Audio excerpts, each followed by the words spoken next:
पिछली श्रृंखला में हमने देखा कि अर्जुन से द्वैरथ युद्ध के लिए व्याकुल, कर्ण के समक्ष युधिष्ठिर आ जाते हैं और वह युधिष्ठिर से युद्ध करता है, लेकिन थोड़े ही देर में उनको अपने वश में कर लेता है और वश में आने के बाद भी वह उनका वध नहीं करता है, बल्कि उनको छोड़ देता है, क्योंकि युद्ध व्रत रहने के बाद भी उसको अपनी माँ को दिए हुए वचन याद है। और उसने अपनी माँ को यह वचन दिया था कि युद्ध में जीत चाहे किसी की भी हो, और कौरव जीते या पांडव जीते, लेकिन तुम 5 पुत्रों की माता रहोगी। अर्जुन के अतिरिक्त मैं किसी का भी वध नहीं करूँगा। और यह वचन उसको सदैव युद्ध निरत रहने के बाद भी याद रहते हैं। यही कारण है कि युधिष्ठिर को पकड़ करके भी वह छोड़ देता है और उनको कायर भी नहीं कहता है, बल्कि उनकी गरिमा को यह जानते हुए कि वह धर्मराज हैं या सन्यासी प्रवृत्ति के मनुष्य हैं, इसलिए उनको कायर भी नहीं कहता है, बल्कि कोमल कह करके ही उनको छोड़ देता है कि आप तो बहुत कोमल हैं, धर्मराज हैं, धर्मज्ञ हैं, इसलिए अपने आप को क्षत्रिय समझने की भूल मत कीजिए। क्षत्रियों के बीच में मत आया करिए, उस युद्ध क्षेत्र में मत आइए, बल्कि जाकर के किसी वृक्ष के नीचे तरुतले कहीं तपस्या कीजिए। तो किंतु युधिष्ठिर जो हैं वह अपने को अपमानित महसूस करते हैं। वह यह सोचते हैं कि इससे तो अच्छा उसने मुझे मार ही दिया होता, क्योंकि उसने दया करके मुझे छोड़ा है। तो जो हमारा समाज है, क्षत्रियों का समाज है, वह मेरी हंसी उड़ाएगा, मेरी खिल्ली उड़ाएगा, और संभवतः इसी अपमान के लिए उसने मुझे जिंदा छोड़ दिया है। उनको यह नहीं पता है कि कर्ण उनकी माता से वचनबद्ध है। उनकी माता को चारों भाइयों का जीवन जो है वह दान में दे चुका है। और यही कारण है कि युधिष्ठिर के अतिरिक्त भीम, नकुल या सहदेव जो भी उसके सामने आते हैं वह उन्हें मारता नहीं है, बल्कि छोड़ देता है। और तब इस दृश्य को देख करके, चूँकि शल्य भी इस तथ्य से अनजान है, शल्य जो है वह नकुल और सहदेव के मामा हैं तथा कर्ण के सारथी हैं, तो शल्य को भी यह भेद मालूम नहीं है कि कर्ण ने अपनी माता को यह वचन दिया है कि वह भीम, नकुल, सहदेव या युधिष्ठिर का वध नहीं करेगा।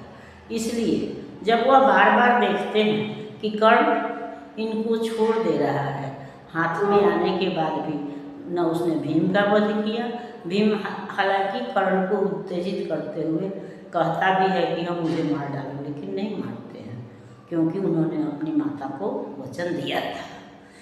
तो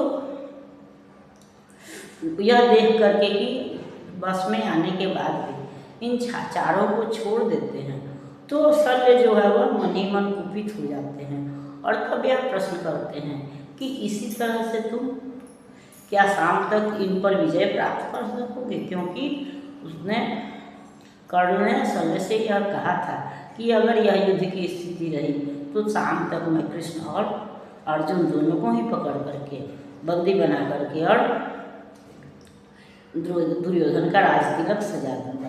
तो इस दृश्य को देख करके, पांडवों के बार बार छोड़े जाने को देख करके शल्य यह प्रश्न करते हैं कि क्या तुम इसी तरह शाम तक विजय प्राप्त करोगे, या कि तुमको अर्जुन से डर लग रहा है। लेकिन कर्ण इससे इनकार करते हुए कहता है कि अर्जुन का डर तो उसको होगा जिसको इस पार्थिव शरीर पर प्रेम है, मोह है। मुझे तो स्वर्ग में भी रास्ता बनाना है, इस धरती पर ही नहीं, कुछ दूसरे लोग की भी सूचना है, इसलिए इन चारों को मैं क्यों छोड़ रहा हूँ, इसे तो मैं ही समझ सकता हूँ। तो शल्य के इस प्रश्न पर कर्ण कहता है कितना पवित्र यह शील कर्ण जब तक भी रहा खड़ा रंग में, चेतनामयी माँ की प्रतिमा घूमती रही तब तक मन में। सहदेव युधिष्ठिर नकुल भीम को बार बार बस में लाकर कर दिया मुक्त, हंसकर उसने भीतर से कुछ इंगित पाकर। देखता रहा सब शल्य, किंतु जब इसी तरह भागे पवित्र, बोला होकर वह चकित कर्ण को देख यह परुष वचन। रे सूत पुत्र, किस लिए विकट यह काल पृष्ठ धनु धरता है? मारना नहीं है तो फिर क्यों वीरों को घेर पकड़ता है? संग्राम विजय तो इसी तरह संध्या तक आज करेगा क्या? मारेगा अरिमुखी को कि उन्हें दे जीवन, स्वयं मरेगा क्या? रण का विचित्र यह खेल मुझे तो समझ नहीं कुछ पड़ता है। कायर अवश्य कर याद पार्थ को, तू मन ही मन लौटता है। हंसकर बोला राधे शल्य, पार्थ की प्रीति उनको होगी, क्षयमान क्षणिक भंगुर शरीर पर मृषा प्रीति जिसको होगी। इस 4 दिन के जीवन को मैं तो तुच्छ समझता हूँ, करता हूँ वही सदा जिसको भीतर से सही समझता हूँ। पर ग्रास छीन अतिशय दुरुच्छ, अपने इस बाणों के मुख से होकर प्रसन्न हंस देता हूँ। चंचल किस अंतर के सुख से, यह कथा नहीं अंतःपुर की, बाहर मुख से कहने की है। यह व्यथा धर्म के पर समान, कुछ मुख सुख सहित मौन सहने की है। सब आँख मूंद कर लड़ते हैं जय इसी लोक में पाने को, पर कर्ण पूछता है कोई ऊंचा सद्धर्म निभाने को। सबके समेत पंकिल सर में कोई मेरे भी चरण पड़ेंगे क्या? ये लोग मृतिका में जग में आत्मा का तेज हरेंगे क्या? तो जब तक कर्ण युद्ध करता रहा तब तक उसको अपनी माँ को दिए हुए वचन याद रहे, इसलिए वह युधिष्ठिर भीम या नकुल सहदेव को बार बार पकड़ करके भी छोड़ देता है।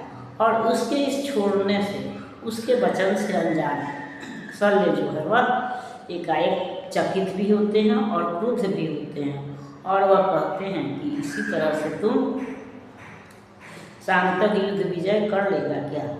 हमको तो लग रहा है कि तुम अर्जुन से डर रहे हो, नहीं तो इनको घेर कर पकड़ने और फिर छोड़ देने का मतलब क्या है? लेकिन तब कर्ण कहता है कि अर्जुन से डर तो उसको होगा जिसको इस जीवन से प्रीति होगी, इस क्षणभंगुर शरीर से प्रेम होगा। मुझे तो इस दुनिया से नहीं बल्कि अगले लोक में भी अपना राह बनाना है, रास्ता पथ प्रशस्त करना है। इसलिए मैं इन चारों को किस उद्देश्य से छोड़ रहा हूँ, क्यों छोड़ रहा हूँ, इसे तो मैं ही जानता हूँ। और यह बात अंतःपुर की, मतलब कि राजमहल के भीतर की है। तो इसलिए यह बात जो है वो मन में सोचता है कि यह बात किसी से कहने की नहीं है। और यह 4 जो फूल हैं वह चारों भाइयों के प्राण को फूल की संज्ञा देते हुए कहता है कि यह 4 फूल जो मैंने छोड़े हैं, फेंके हैं, वो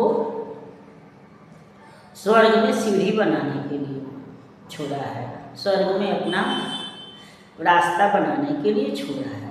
इसको छोड़ देने से भगवान भी यह समझ जाएंगे कि कर्ण ने अपने माँ की बात भी रख ली और अपना वचन भी पाल लिया।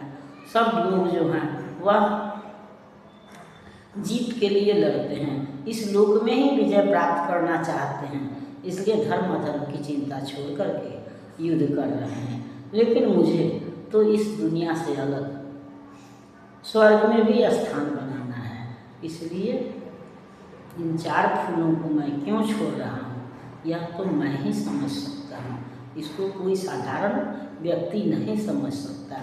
और जब हम कोई असंगत कार्य करते हैं तो चाहे वो कितना भी उचित हो, हम अगर समाज से अलग कुछ करते हैं तो लोग उसे पागल ही समझते हैं, तो बेवकूफ़ समझते हैं।